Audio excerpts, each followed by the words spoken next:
So once we take the rod and the reel and we get the right combo, we got to set up our leader. So the biggest part of setting up your leader is making sure that you have the right leader material. So this year Cortland introduced the new Euro Nymph leader material. This is a camouflage nylon, comes in 50-yard spools. It's available in 6, 8, 10, 12, 14, 17, and 20-pound tests. So you really have a wide range of different diameters and pound tests. You can build your leader out however you like to build your leader. I'm going to show you a quick and easy way that you can put yours together. One of the things that you're going to want to need is the competition series braid core or monocore lines. These are available in both a double taper and a level line in 17 thousandths of an inch right up to 26 thousandths of an inch. Today I have the 22 thousandths inch double taper on this reel right here that we're going to build the leader to. A couple other things that you're going to need. One is our ultra premium fluorocarbon tippet. This is a must when you're a nymph fisherman. The abrasion resistance is unbelievable, so when your nymphs are down in the rocks or when you're fishing really light tippet, this stuff is a must. You have to have this stuff with you. It's a game changer. You're going to want to pair that also with our tippet rings. These come in 1, 2, and 3 millimeter tippet rings, as well as the indicator mono. The indicator mono is available in 7 thousandths all the way up to 14 thousandths of an inch in white, bicolor, and yellow. So I'll put together a nymph rig today for you. First you're going to want to start out with your knot to connect to your fly line. So the biggest reason is we don't put loops on these lines. You're going to want to do a direct connection. What helps is that doesn't have a hinge point when you're casting. So what I'll start with is the 20-pound Euro Nymph leader material right here. So I'll tie, there's a lot of different things you can use to attach this. I like to tie a uni knot. It's quick and easy. I don't need a tool to do it. You can also do an Albright knot. I've found works extremely well. If you tend to use a smaller, thinner butt section of our Euro Nymph leader material, I like the Albright knot because it actually adds 2 layers of fly line for the knot to bite into. But the uni knots work good for the 20-pound test. So I'll tighten this up here a little bit. I'm going to slide it down to the end so I don't use up a lot of fly line. Grab this here and then cinch that up. And what I'll do is I'll take the tag end and the fly line, I'll wrap it around my finger and I'll hammer that real tight. So now it's nice and strong. So I'll trim my tag ends so they're real crisp and flush to the knot. That way they go through the guides very easy.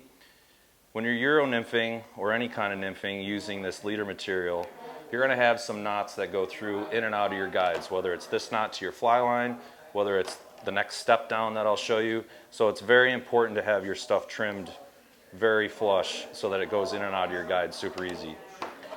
So the first section is the 20-pound leader material. What I like to do is about 15 to 20 feet of this as a baseline. So I'll rip off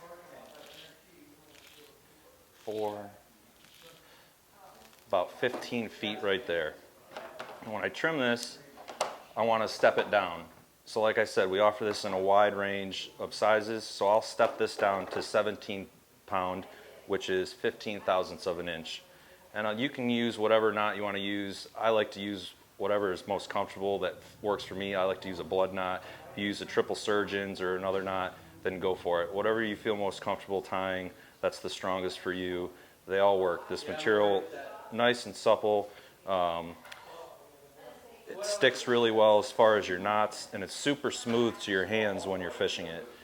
So I'll bump this down to 17 pound.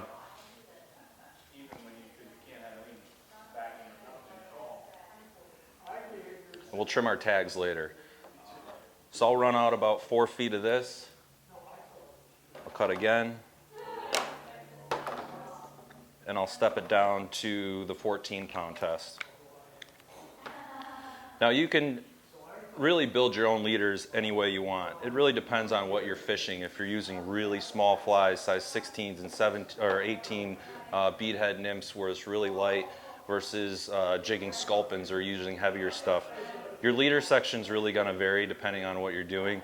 I like to set my leader up like this with a little taper into it. What it allows me to do is it goes from a really nice nymph setup And if I want to run a dry dropper or a straight dry, I built a taper into my mono so I can actually make a cast with this whole leader setup.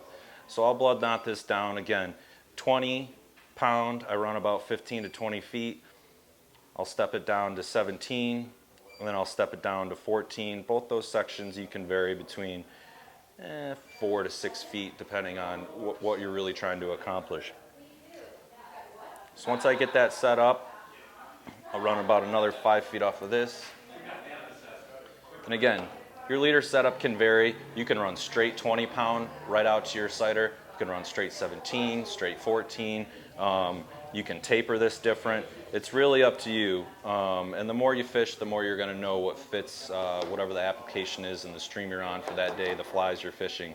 So again, this is a quick and easy leader setup. But you guys can really do whatever it is that you feel like needs to be done for that day. So I stepped it down to 14 pound here, and then I like to finish it with 10 pound, which is about 12 thousandths of an inch. Usually the rule of thumb that I like to do is I always like to work back from my tippet and my fly. So if I'm running 7, 6, 5X tippet, I want my sighter to be stronger than my 5X tippet. And then I want my leader section to be stronger than my indicator mono. So as you go from your flies back to your fly line, you always want to progress in that taper and make sure it's stronger and also the diameter changes. So I'll piece this in here again. I'll finish this with 10 pound test. Do a quick blood knot here. And choosing your indicator mono, again, I always like to taper it on pound test in diameter. I really like the bicolor indicator mono. It helps me to see in various light conditions, and as you know, when you're fishing a stream, you might be out in the open versus fishing up against a rock cliff versus fishing in the woods. So really whatever you see between the yellow, the bicolor, and the white, it's up to you. They all work great. So we'll put that down, and then I'll run a little more room on this one so I get a nice taper turnover if I happen to switch over to a dry. So I'll bump this out to, say like 5 or 6 feet, and I'll trim that. And then I'll take, like I said, the bicolor indicator mono is great, whatever you see. Bicolor is nice because you get a nice red color and a nice yellow color. I like to put it right in the middle. It's a really nice changeover. You can pair this also with the white indicator mono. Believe it or not, the white is super easy to see, especially in low light colors, or if the water's dark, or up, when you're tight to the woods. Sometimes I'll run bicolor and then end it with the white as well. So we'll just do the bicolor today. Again, another blood knot here from the 10 pound down to the bicolor. So once you finish the bicolor, I usually like to run anywhere from like 12 to 18 inches.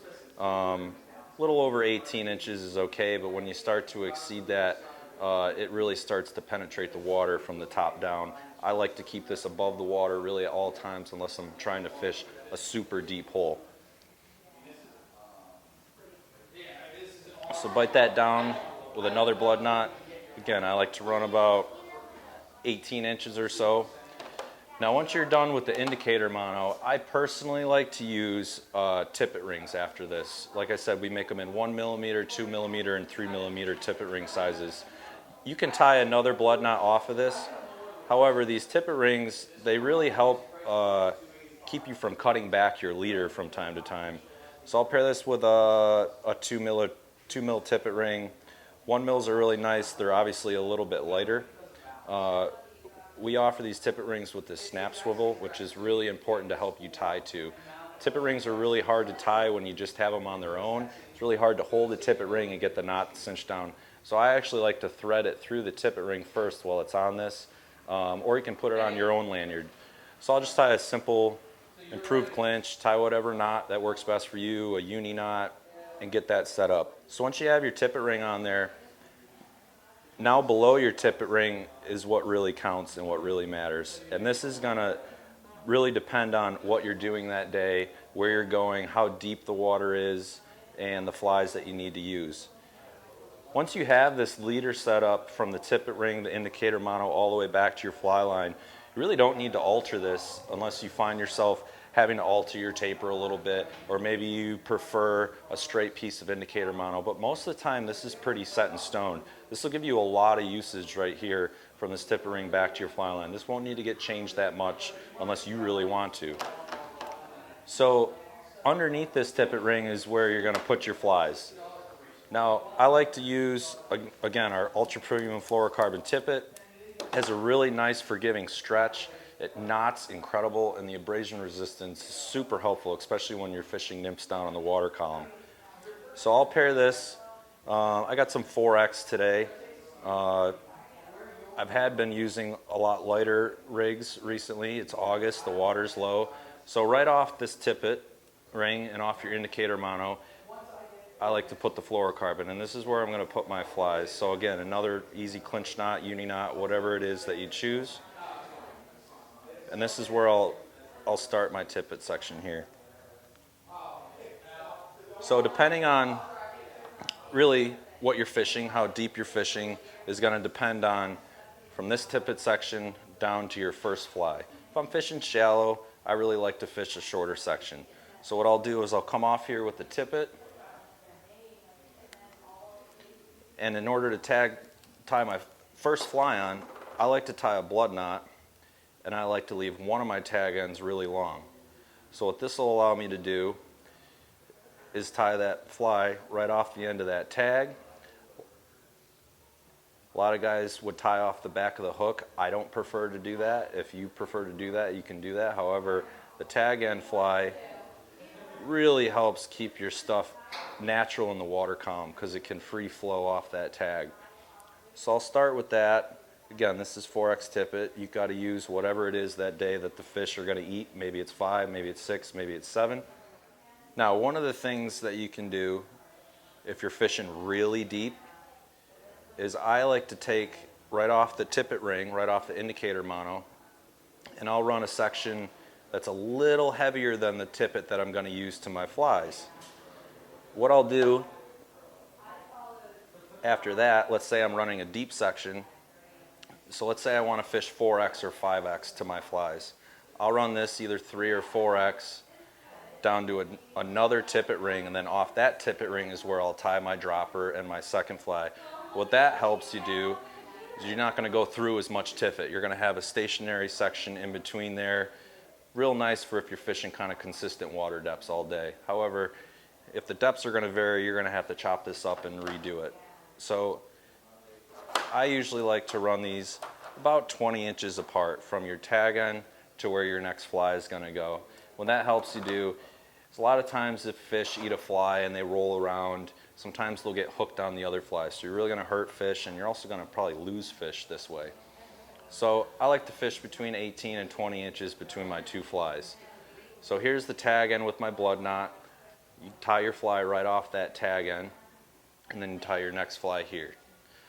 And like I said, if you're fishing a deep water column consistently all day, instead of using 4X tippet all 6-7 feet down to the flies, I'll run about 4 to 5 feet of a 3X or a 4X to a tippet ring, and then off that tippet ring is where I'll do my dropper and my next fly. And that just keeps you from using a whole chunk of tippet all the same size. Hey guys, again, I'm Brooks Robinson. I'm with the Cortland Line Company. We're here at Precision Fly and Tackle. That's our leader nymph setup. All these new nymphing products and more, you can check it out at Precision Fly and Tackle.